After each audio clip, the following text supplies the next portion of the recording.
Hello friends, आज मैं आपके साथ इकोनॉमिक्स का एक और टॉपिक लेके आया हूँ और टॉपिक का नाम है एक्सेलेशन प्रिंसिपल या फिर इसको प्रिंसिपल ऑफ एक्सेलेशन भी कहा जाता है। किस हिसाब से लॉन्ग क्वेश्चन आए तो आपने अटेम्प्ट करना है, मैंने उसी हिसाब से इंट्रोडक्शन, एजम्पशंस, टेबल डायग्राम सारा एक्सप्लेन किया हुआ है। तो चलिए शुरू करते हैं without wasting any time. T.N. Carver was the earliest economist who recognized the relationship between changes in consumption and net investment in 1903। तो सिंपल वर्ड्स में सबसे पहले जो टी.एन. कार्वर थे उन्होंने जो कंजम्पशन और इन्वेस्टमेंट, जो नेट इन्वेस्टमेंट है, उनके बीच में रिलेशनशिप को जो है रिकॉग्नाइज किया 1903 में।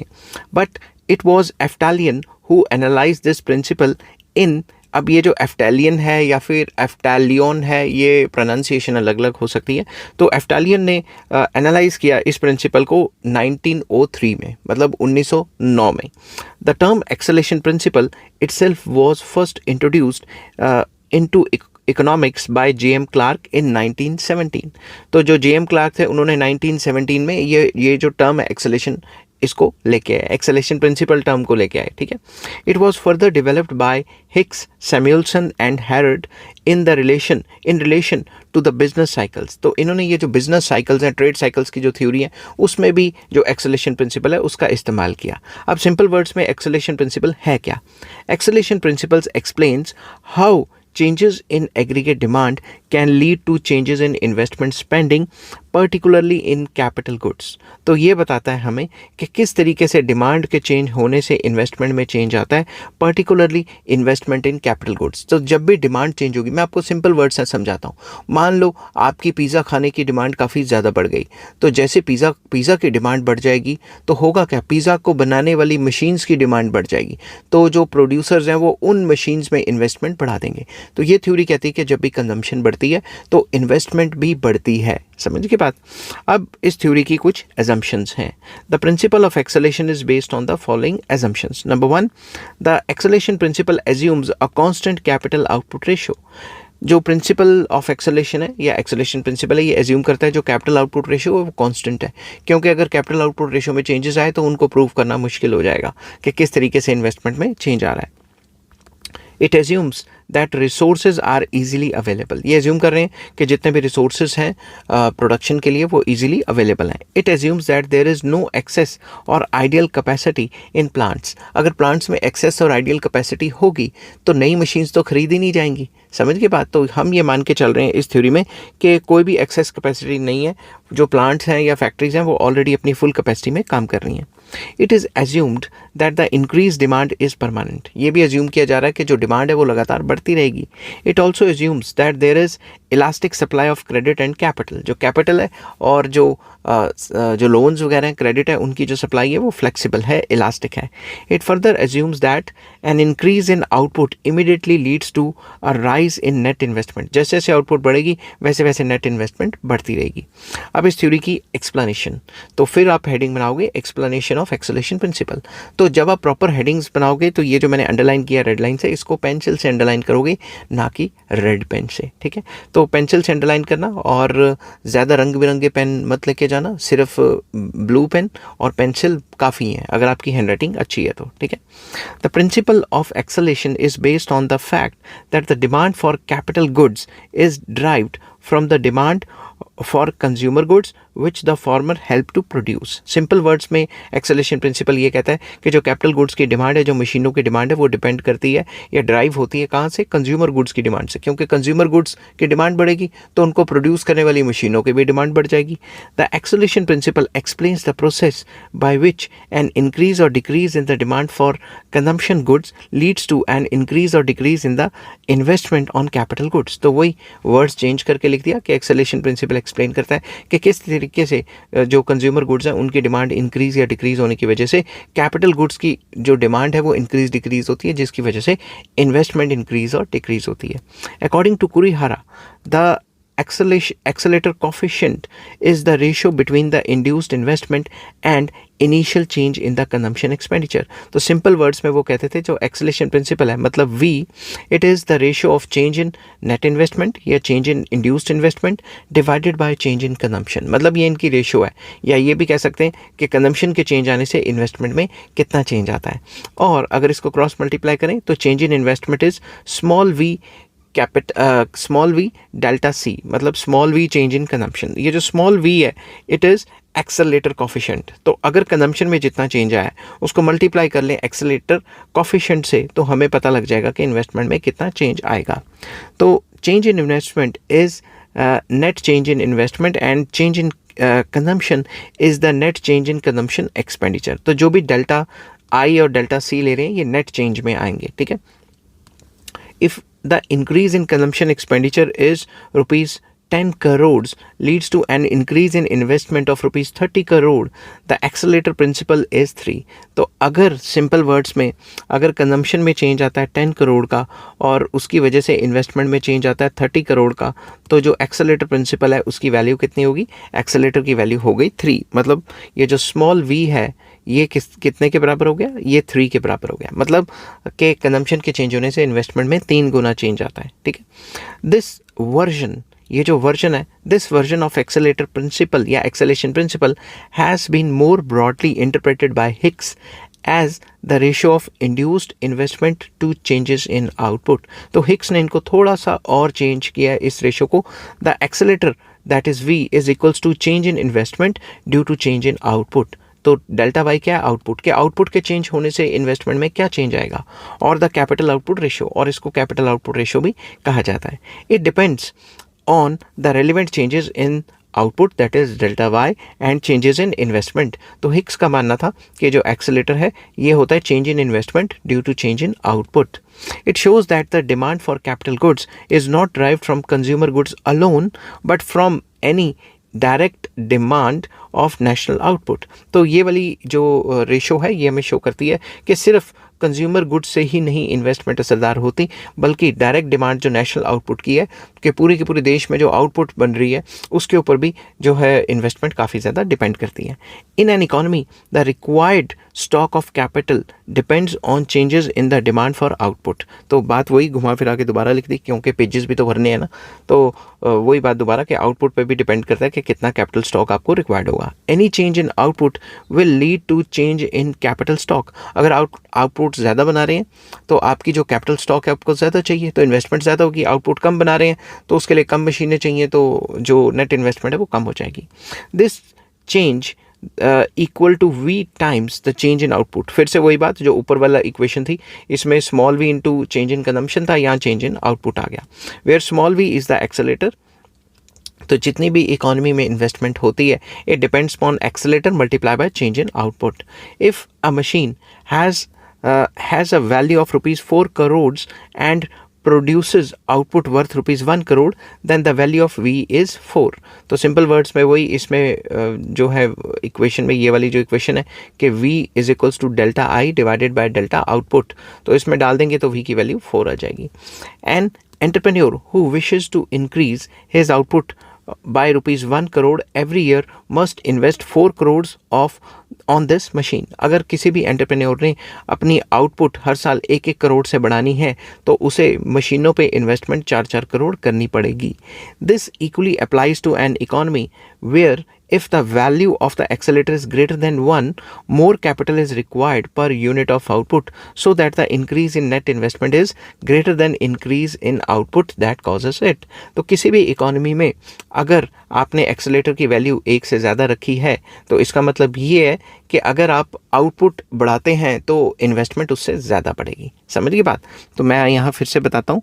वी का फार्मूला एक तो हमने लिया था delta I by delta C, और जो हिक्स हैं उन्होंने वी का फार्मूला लिया था delta I by delta Y, मतलब आउटपुट। तो अगर इसका आंसर ग्रेटर देन 1 आना है तो सिंपल वर्ड्स में ऊपर ज़्यादा चेंज आएगा, तो अगर कंजम्पशन में चेंज आएगा तो इन्वेस्टमेंट में ज़्यादा चेंज आएगा, तो तभी ग्रेटर देन 1 आएगा ना आंसर। दूसरी तरफ अगर आउटपुट में चेंज आने से इन्वेस्टमेंट में ज़्यादा चेंज आएगा तो ही आंसर ग्रेटर देन 1 आएगा ना। समझ की बात? तो gross investment in the economy will be equal to replacement investment plus net investment. ये तो आपको पता ही है कि ग्रॉस इन्वेस्टमेंट क्या होती है, net investment plus replacement investment. क्योंकि जो आप ये टॉपिक कर रहे हैं ना ये ऑनर्स लेवल या मास्टर डिग्री लेवल का है, तो ये जो ग्रॉस इन्वेस्टमेंट की बात है ये तो +1 +2 लेवल की है। तो assuming replacement to be constant, अगर हम रिप्लेसमेंट इन्वेस्टमेंट को कांस्टेंट मान लेते हैं, gross investment will vary with the level of investment corresponding to each level of output. तो आउटपुट के लेवल के चेंज होने से जो इन्वेस्टमेंट का लेवल है वो भी चेंज आता रहेगा, ठीक है। The acceleration principle can be expressed in the form of following equation, that is IGT। IGT क्या है? Gross investment in time period T, it is equals to small v क्या है? एक्सेलेरेटर की value, multiply by YT minus 1। तो YT क्या है? National output in time period T, YT -1 मतलब पुराने साल की आउटपुट, ठीक है, plus R। What is R? R is replacement investment. तो gross investment it is equals to ये नेट इन्वेस्टमेंट की वैल्यू प्लस रिप्लेसमेंट इन्वेस्टमेंट। तो हम इसको YT माइनस 1 को डेल्टा YT या चेंज इन YT भी लिख सकते हैं।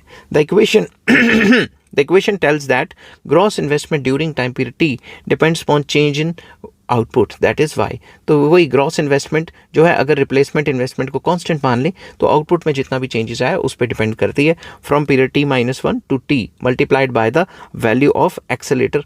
जो एक्सेलेटर की वैल्यू है V उस पर डिपेंड करती है, प्लस रिप्लेसमेंट इन्वेस्टमेंट R पे डिपेंड करती है। मगर अगर R कांस्टेंट है तो डेल्टा वाई पे ही डिपेंड करती है, ठीक है। In order to arrive to net investment, अगर हमने नेट इन्वेस्टमेंट निकालनी है, replacement investment that is R must be deducted from both sides of the equation. तो अगर हमने नेट इन्वेस्टमेंट निकालनी है तो ये उड़ जाएगी या ये डिलीट हो जाएगी, तो या दोनों साइड से माइनस कर लो, तो इसका फॉर्मूला बन जाएगा net investment is equals to V times YT minus 1। मतलब जितना भी आउटपुट में चेंज आया उसको एक्सेलेरेटर की वैल्यू से मल्टीप्लाई कर लेंगे तो हमारे सामने नेट इन्वेस्टमेंट आ जाएगी, ठीक है। If YT is greater than YT minus 1 then net investment is positive। Simple words में नेट इन्वेस्टमेंट पॉजिटिव रहेगी ड्यूरिंग टाइम पीरियड T। तो T टाइम पीरियड पे नेट इन्वेस्टमेंट पॉजिटिव है अगर जो अभी की आउटपुट ज़्यादा है और पुरानी आउटपुट कम है, ठीक है। On the other hand if YT is less than YT minus 1 then net investment is negative. मतलब कि पुरानी आउटपुट ज़्यादा थी और इस साल आउटपुट कम बनाई है, इसका मतलब ये कि इन्वेस्टमेंट कम की है, और there is disinvestment in time period T। तो अभी इस टाइम पीरियड में, जो करंट टाइम पीरियड में, या तो आपने इन्वेस्टमेंट कम की है, नेगेटिव हो गई है, या डिस इन्वेस्टमेंट की है, ठीक है। अब इसको टेबल एंड डायग्राम से एक्सप्लेन करते हैं। Operation of acceleration principle. The working of acceleration principle can be explained with the help of table and diagram. तो फर्स्ट टेबल के फर्स्ट कॉलम में मैंने पीरियड्स ऑफ ईयर्स लिखे हुए T+1 T+2 मतलब अगले 9 सालों तक या 9 टाइम पीरियड तक। फिर सेकंड कॉलम में हमने बनाया टोटल आउटपुट जिसको मैं Y से डिनोट कर रहा हूँ। थर्ड कॉलम में मैंने लिया रिक्वायर्ड कैपिटल, ठीक है। और फोर्थ कॉलम में मैंने जो है R रिप्लेसमेंट इन्वेस्टमेंट लिया है। फिफ्थ कॉलम में मैंने नेट इन्वेस्टमेंट जिसको I स्मॉल n से डिनोट किया मैंने, और सिक्स्थ कॉलम में ग्रॉस इन्वेस्टमेंट IG से डिनोट किया है, ठीक है। अब इस टेबल को मैं लाइन टू लाइन एक्सप्लेन करता हूँ आपको, और आप भी साथ के साथ इस टेबल को देख देख के समझते रहना। The table traces changes in total output, total stock, capital stock, net investment and gross investment over 10 time periods. तो ये जो टेबल है ये अगले 10 टाइम पीरियड्स में बताता है कि आउटपुट में क्या चेंजेस आए और उसकी वजह से कैपिटल स्टॉक और नेट इन्वेस्टमेंट और ग्रॉस इन्वेस्टमेंट में क्या चेंजेस आते हैं। Assuming the value of acceleration V, value of acceleration मतलब V जो हम डिनोट कर रहे हैं वो 4 है। The required capital stock in each time period is 4 times the corresponding output of that period as shown in column 3। तो column 3 में जो दिखाया गया आपको कि रिक्वायर्ड कैपिटल कितनी होगी, तो वो 4 टाइम्स होगी। समझ की बात, क्योंकि V की वैल्यू है 4, तो मतलब जितना भी आपका आउटपुट चेंज आ रहा है उसके हिसाब से 4 गुना चेंज आ रहा है रिक्वायर्ड कैपिटल में, ठीक है। The replacement investment is assume to be equal to 10% of the capital stock in time period T shown as 40 in each time period. तो बेसिकली हम रिप्लेसमेंट इन्वेस्टमेंट को कांस्टेंट मान के चल रहे हैं, और हमने ये बताया कि रिप्लेसमेंट इन्वेस्टमेंट जो है 40 है, तो वो 40 ही चलती रहेगी ईच टाइम पीरियड में, क्योंकि हमने एजम्पशन ली हुई है कि रिप्लेसमेंट इन्वेस्टमेंट सेम रहेगी। Net investment in column 5 equals V times the change in output between the one period and the preceding period। तो सिंपल वर्ड्स में जो नेट इन्वेस्टमेंट है वो V times change in output है। जो भी output में चेंज आएगा उसका V टाइम्स, ठीक है। जैसे आउटपुट में कितना चेंज आया 5%, तो उसका V टाइम मतलब सिंपल वर्ड्स में ये जो वैल्यू निकाली है 5 मल्टीप्लाई बाय ये जो रिप्लेसमेंट इन्वेस्टमेंट हमारी कितनी, मतलब एक्सेलेरेटर की वैल्यू क्या थी 4, तो कितना हो गया 5 × 4 40, ठीक है। अब यहाँ पे जैसे 10 का चेंज आया, ठीक है, मैं आपको एक्सप्लेन करके बता रहा हूँ। यहाँ पे चेंज कितना आया 10 का, तो 10 मल्टीप्लाई बाय एक्सेलेरेटर की वैल्यू 4 दैट इज़ 40, ठीक है। तो इस हिसाब से नेट इन्वेस्टमेंट निकल रही है हमारी, ठीक है। For example net investment in time period T+3 is equals to V into जो भी आउटपुट में चेंज आया, तो V कितना है 4, ठीक है, वी की वैल्यू तो हमने 4 ली एक्सेलेरेटर की, तो इसमें चेंज आया 10 का, तो ये 40 हो गया ना, जो मैंने ऊपर एक्सप्लेन किया था. It means that given the accelerator of accelerator की value 4, the increase of 10 in the demand for final output leads to an increase of 40 in the demand for capital goods or machines. तो machines या capital goods की demand में जो है 4 गुना change आ जाएगा, ठीक है, क्योंकि एक्सेलेरेटर की वैल्यू 4 लेके चल रहे हैं. Accordingly, the total demand for capital goods or machines rises to 80 up of 40 replacement. तो बेसिकली जो कैपिटल गुड्स की जो टोटल डिमांड है वो अगर इसके सामने देखें 40 के सामने, तो ये 80 हो जाएगी. समझ गए बात. तो ग्रॉस इन्वेस्टमेंट 80 चला जाएगा, क्योंकि इसके अंदर रिप्लेसमेंट इन्वेस्टमेंट भी तो ऐड हो रही है ना. रिप्लेसमेंट इन्वेस्टमेंट कितनी है 40, और ये नेट इन्वेस्टमेंट 40, तो ये 80 होगी. नेक्स्ट टाइम अगर ये 60 होगी, 60 और 40 ये 100 होगी. ऐसे ऐसे ये चेंज होती रहेगी. समझ गई बात. उसके बाद ये तो लाइन मैंने एक्सप्लेन कर दी. दस the table reveals that net investment depends on the change in total output. Net investment जो भी टोटल आउटपुट में चेंजेस आए उसके ऊपर डिपेंड करेगी, given the value of accelerator, जो भी एक्सेलेरेटर वी की वैल्यू है. So long as the demand for final goods that is output rises, net investment is positive. तो जब तक ये जो डिमांड फॉर फाइनल गुड्स है या आउटपुट है ये राइज करती रहती है, जैसे अगर हम देखें तो आउटपुट यहाँ तक राइज कर रही है, यहाँ तक राइज कर रही है, तो ये जो इन्वेस्टमेंट है ये क्या है, पॉजिटिव रह रही है. जैसे ये जो हमारी टोटल आउटपुट है गिरनी शुरू हुई, इन्वेस्टमेंट भी ज़ीरो होके फिर नीचे नीचे नीचे नीचे चली गई. समझ गई बात. तो इस केस में अगर आप देखो तो ये सारी की सारी जो है नेगेटिव टर्म्स में रह जाती है, ठीक है. तो सिंपल वर्ड्स में, but when it falls net investment is negative. तो शुरू में तो नेट इन्वेस्टमेंट नेगेटिव होगी. In the table total output जो कॉलम 2 में शो की हुए increases at an increasing rate from time period T+1 to T+4. So does net investment in column 5. तो T+1 से T+4 तक अगर हम इस कॉलम तक देखें तो नेट इन्वेस्टमेंट लगातार बढ़ रही है, क्योंकि ये इंक्रीजिंग रेट से बढ़ रही है. टोटल आउटपुट इंक्रीजिंग रेट से बढ़ रही है. तो उसके बाद डिमिनिशिंग रेट से बढ़ रही है, तो वो गिरनी शुरू हो गई. समझ गई बात. Then it increases at diminishing rate from time period T+5 to T+6 and net investment declines from period T+7 to T+9. तो अगर हम देखें नेट इन्वेस्टमेंट लगातार गिरती जा रही है, ये जो है नेट इन्वेस्टमेंट लगातार गिरती जा रही है T+9 तक लगातार, ठीक है. तो अभी पॉजिटिव ये नहीं हो पाई, ठीक है. तो total output falls and net investment becomes negative. तो टोटल आउटपुट जब गिर जाती है तो ओवरऑल नेट इन्वेस्टमेंट नेगेटिव ही रहती है. सिंपल वर्ड्स में ये बात है कि जैसे जैसे वो इंक्रीज करेगी टोटल आउटपुट, नेट इन्वेस्टमेंट भी बढ़ेगी. टोटल आउटपुट ही कम प्रोड्यूस कर रहे हैं तो इन्वेस्टमेंट गिर जाएगी, ठीक है. It can be explain with the help of diagram. Upper portion shows the total output curve y increases at increasing rate. मान लेते हैं कि शुरू में ये काफ़ी तेज़ी से बढ़ रही है, ठीक है, अप टू पॉइंट T+4. तो T+4 तक ये काफ़ी, मैं इसको थोड़ा जूम आउट कर देता हूँ, तो T+4 तक काफ़ी तेज़ी से बढ़ रही है और नेट इन्वेस्टमेंट भी बढ़ रही है, ठीक है. Then at a diminishing rate up to T+6. तो T+6 से इसकी स्पीड कम होगी, डिमिनिशिंग रेट होगी, तो गिरनी शुरू होगी, ठीक है. After this it starts diminishing. इसके बाद डिमिनिशिंग शुरू होगी तो ये नेगेटिव हो गई. समझ गई बात. द कर्व IN मतलब net investment in the lower part of the figure shows that the rising output leads to increased net investment up to T+4 period because output is, यहाँ आउटपुट लिखना था, मैं आउटपुट लिख लेता हूँ, because output is increasing at increasing rate. तो भाई T+4 तक तो ये बढ़ रही है क्योंकि आउटपुट इंक्रीजिंग रेट से बढ़ रही है, तो उसी को एक्सप्लेन किया हुआ है. But when the output increases at diminishing rate between T+4 to T+6 periods net investment declines. तो ये T+4 और T+6 में जैसे इसका रेट जो है डिमिनिशिंग रेट हो गया तो ये गिर के मतलब गिरती जा रही है. और ये इसके बीच में जहाँ पे ये मैक्सिमम हो गई थी तो इसके बीच में यहाँ कहीं ये ज़ीरो हो गई, और जैसे ही ये आउटपुट गिरी तो ये नेगेटिव हो गई. वही बात एक्सप्लेन की हुई है कि ये डिक्लाइन करनी शुरू कर जाती है T+7 में और नेट इन्वेस्टमेंट उसके बाद नेगेटिव हो जाती है, ठीक है. तो 7 पहुँचते ये नेगेटिव हो जाती है, ठीक है. तो इस टाइप का आपको डायग्राम इसमें बनाना है. अब इसकी क्रिटिसिज्म डिस्कस करेंगे. जब भी लॉन्ग क्वेश्चन आएगा तो आपने क्रिटिसिज्म तो लिखनी ही लिखनी है, ठीक है. The acceleration principle has been criticised by economists for its rigid assumptions which tend to limit its smooth working. तो इसने जो assumptions ली थी काफ़ी जो एक्सेलेशन प्रिंसिपल पे, तो उसकी वजह से इसकी जो वर्किंग है वो थोड़ी रिजिड हो जाती है। उसके ऊपर काफ़ी इकोनॉमिस्ट ने इस टॉपिक को क्रिटिसाइज़ किया है। The following are its limitations और क्रिटिसिज्म। सबसे पहले जो कैपिटल आउटपुट रेशियो है, इट इज़ नॉट कांस्टेंट। ये पूरी थ्योरी अज्यूम करके चलती है कि कैपिटल आउटपुट रेशियो कांस्टेंट रहेगा। The acceleration principle is based on the constant capital output ratio, assume किया हुआ है, ठीक है।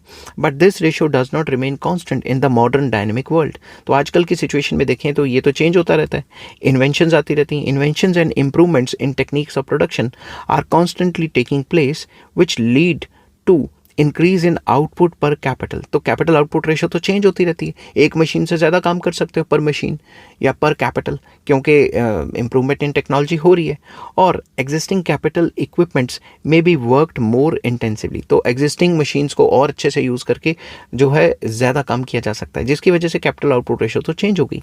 More over, change in expectations of businessmen with regard to prices, wages, interest may affect future demand and vary the capital output ratio. तो जो entrepreneurs हैं वो expect करेंगे कि फ्यूचर में प्राइस चेंज होंगे, वेजेस चेंज होंगी, तो उनकी इन्वेस्टमेंट चेंज होगी, तो उस हिसाब से कैपिटल आउटपुट तो चेंज होगी, ठीक है।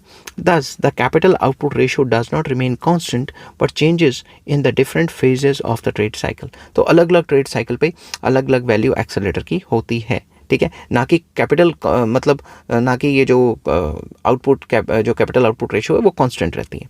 Next, resources are not elastic. इस थ्योरी ने एजम्पशन लिया कि जितने भी रिसोर्सेज हैं वो इलास्टिक होंगे, फ्लेक्सिबल होंगे। The acceleration principle assumes that the resources should be elastic so that they are employed in the capital goods industries to enable them to expand. कि वो जब भी ज़रूरत पड़ेगी इन्वेस्टमेंट की तो अचानक से पैसा भी आ जाएगा और रिसोर्सेज भी आ जाएंगे, और जो रिसोर्सेज हैं, जो रॉ मटेरियल या मशीन्स वगैरह हैं, वो इलास्टिक हैं, ठीक है। मतलब उनको कभी भी हम डिमांड करेंगे तो वो रेडिली अवेलेबल होंगे। This is possible when there is unemployment in the economy. ये तभी हो सकता है जब इकोनॉमी में अनएम्प्लॉयमेंट हो, अनएम्प्लॉयमेंट ऑफ रिसोर्सेज, के रिसोर्सेज को फुली यूटिलाइज ना किया जा सके, ना किया जा रहा हो, ठीक है। But once the economy reaches the full employment level, the capital goods fail to expand due to non availability of sufficient resources. अगर इकोनॉमी को अपनी फुल एम्प्लॉयमेंट लेवल पे चलाया जाएगा, फुल एम्प्लॉयमेंट का मतलब सिर्फ जॉब से नहीं होता, full employment of existing resources पे चलाया जाएगा, तो अवेलेबिलिटी ऑफ रिसोर्सेज अच्छे से नहीं हो पाएगी। This limits the working of acceleration principle. इसकी वजह से एक्सेलेशन प्रिंसिपल की जो वर्किंग है वो लिमिटेड रह जाएगी। So this principle will apply in a recession where excess capacity is found. तो ये रिसेशनरी सिचुएशंस में होता है, काम करता है, जहाँ पे एक्सेस कैपेसिटी होती है, ना कि बूम पीरियड में। समझ के बाद next, idle capacity in plants. The acceleration theory assumes that there is no unused or idle capacity in plants. Plants अपनी full capacity पे काम कर रहे हैं, but if some machines are not working to their full capacity and are lying idle, then an increase in the demand for consumer goods will not lead to increase in demand for capital goods. अगर कुछ मशीनें free पड़ी हैं तो जब भी consumer goods की demand बढ़ेगी तो जो प्रोड्यूसर है वो फर्दर इन्वेस्टमेंट नहीं करेगा, क्योंकि उसके पास अभी ऐसी मशीन्स पड़ी हैं जिस पे उसने काम करना है, ठीक है, या फिर जिस पे वो प्रोडक्शन कर सकता है, तो वो नई मशीन्स क्यों खरीदेगा। इन सच अ सिचुएशन एक्सेलेशन प्रिंसिपल काम ही नहीं करेगा, will not work. Next, difference between required and real capital stock, very important. It assumes that no difference between required and real capital stock. जो real capital stock है और जो required capital stock है उसमें कोई difference ही नहीं है, दोनों को same मान के चल रहा है. Even if it exists, it ends in one period. वो ये कहते हैं कि अगर इनमें कोई डिफरेंस है भी तो वो एक टाइम पीरियड में ख़त्म हो जाएगा. But if industries are already producing capital goods at full capacity पे ही कैपिटल गुड्स को प्रोड्यूस किया जा रहा है, it is not possible to end the difference in one period. तो एक पीरियड में इस रिक्वायर्ड जो कैपिटल है और रियल कैपिटल स्टॉक है उसमें जो डिफरेंस है इसको ख़त्म नहीं किया जा सकता, कई टाइम बीत सकते हैं इसको ख़त्म करने में. Next, does not explain timings of investment. The assumption of existence of full capacity implies that increased demand for output immediately leads to induced investment. यहाँ पे हम ये मान के चलते हैं कि जैसे ही डिमांड बढ़ेगी आउटपुट की, वैसे ही साथ के साथ जो है इंड्यूस्ड इन्वेस्टमेंट आ जाएगी और मशीनों की डिमांड बढ़ जाएगी. The acceleration principle therefore fails to explain the timing of investment. कि इन्वेस्टमेंट की टाइमिंग क्या रहेगी, कितने टाइम के अंदर वो चीज़ होगी, इमीडिएटली हो जाएगी या कितने टाइम लगेगा. At best it explains the volume of investment. तो ज़्यादा से ज़्यादा ये अच्छे से एक्सप्लेन कर पाएगा कि वॉल्यूम ऑफ इन्वेस्टमेंट कितनी है, टाइम पीरियड को तो इग्नोर ही कर रहा है. As a matter of fact there may be a time lag before new investment can be generated. तो जैसे डिमांड बढ़ेगी रातों रात ही एंटरप्रेन्योर थोड़े ना इन्वेस्ट कर देंगे, नवी मशीन खरीद लेंगे, कोई टाइम लैग तो होता ही है ना। For instance if the time lag is 4 years, the effect of the new investment will not felt in 1 year but in 4 years। तो अगर टाइम लैग होगा तो जो भी आपने नई इन्वेस्टमेंट किया उसका असर 4 साल में दिखेगा, ना कि अचानक से दिखना शुरू हो जाएगा। Next, does not consider availability and cost of capital goods. The timing of the acquisition of capital goods depends upon their availability and cost and the availability and cost of financing them। ये जो मशीनें हैं जब भी आप ख़रीदते हो तो ये थोड़ी ना कि अचानक गए और ख़रीद ली, उनका तो ऑर्डर करना पड़ता है, फिर वो आती हैं, कितने कॉस्ट की पड़ेंगी उस पर भी डिपेंड करता है।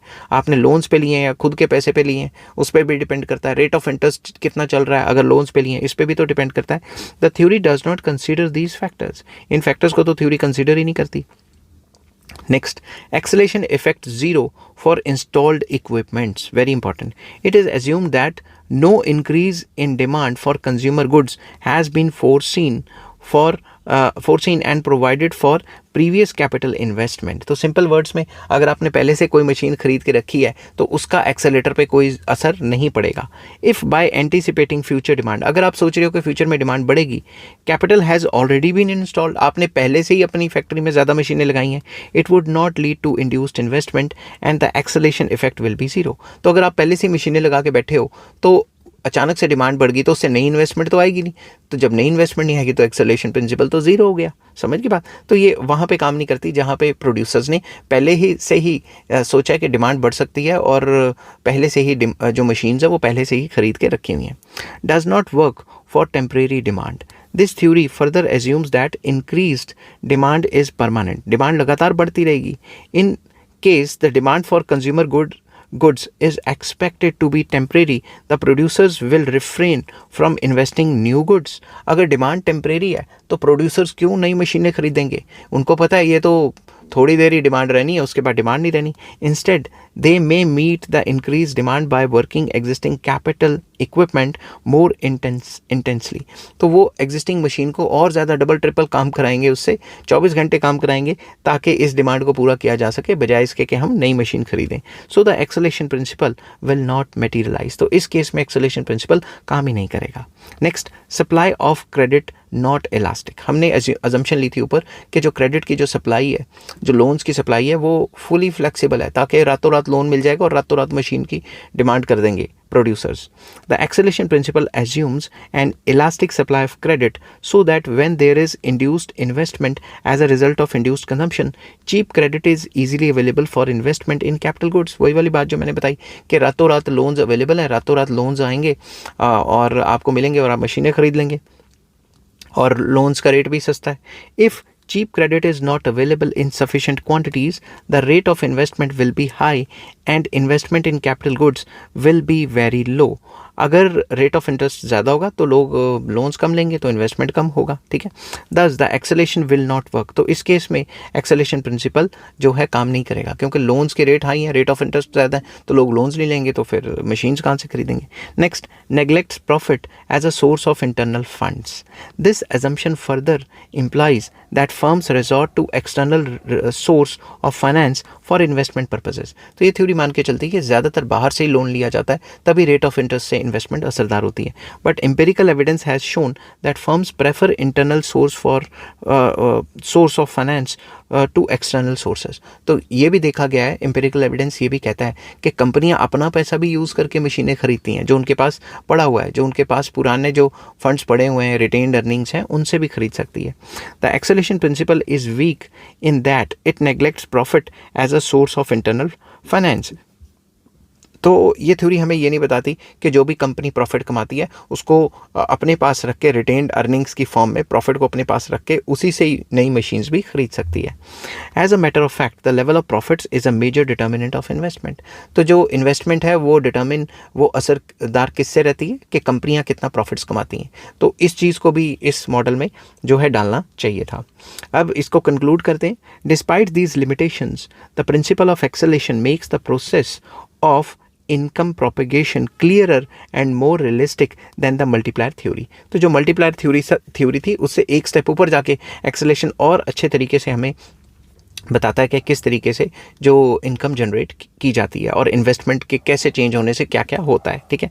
The multiplier shows the effect of change in investment on income via consumption, while acceleration shows the effect of consumption on output on net investment and income। जैसा कि हमें मल्टीप्लायर दिखाता है कि जो है changes in investment via change in income, के income के चेंज होने से या इन्वेस्टमेंट के चेंज होने से इनकम में क्या फ़र्क पड़ता है। तो मल्टीप्लायर हमें क्या बताता था, मल्टीप्लायर का फॉर्मूला था change in income as a result of change in investment. मगर हम एक्सेलेटर में क्या देखते हैं, change in investment due to change in consumption या चेंज इन वाई, यहाँ पे वाई आउटपुट को लिया गया है, ठीक है। तो कन्फ्यूज़ मत होना, ठीक है। यहाँ जो वाई है ये इनकम को लिया गया है, तो दोनों डिफरेंट थ्योरीज हैं, ठीक है।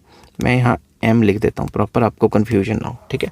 तो दस the acceleration explains volatile fluctuations in income and employment as a result of fluctuations in the capital goods industry। तो सिंपल वर्ड्स में हमें यही बताता है कि एक्सेलेशन हमें ये बताता है कि इनकम एंड एम्प्लॉयमेंट में फ्लक्चुएशंस आती हैं कैपिटल गुड्स इंडस्ट्रीज़ में। तो कैपिटल गुड्स इंडस्ट्रीज़ में अगर इसको कंक्लूड करना है तो डिमांड के चेंज होने से या आउटपुट के चेंज होने से इन्वेस्टमेंट्स में क्या चेंजेस आता है, समझ की बात। तो ये पूरी की पूरी थ्योरी ये कहती है, ठीक है। आई होप ये वीडियो आपको पसंद आई होगी। अगर पसंद आती है तो please like share and subscribe. Next topic मैं आपके साथ डिस्कस करूंगा सुपर मल्टीप्लायर। आप जहां से भी ये वीडियो देख रहे हैं मुझे कमेंट में बताएं कि किस जगह से ये वीडियो देख रहे हैं, मुझे अच्छा लगेगा। Take care, bye bye.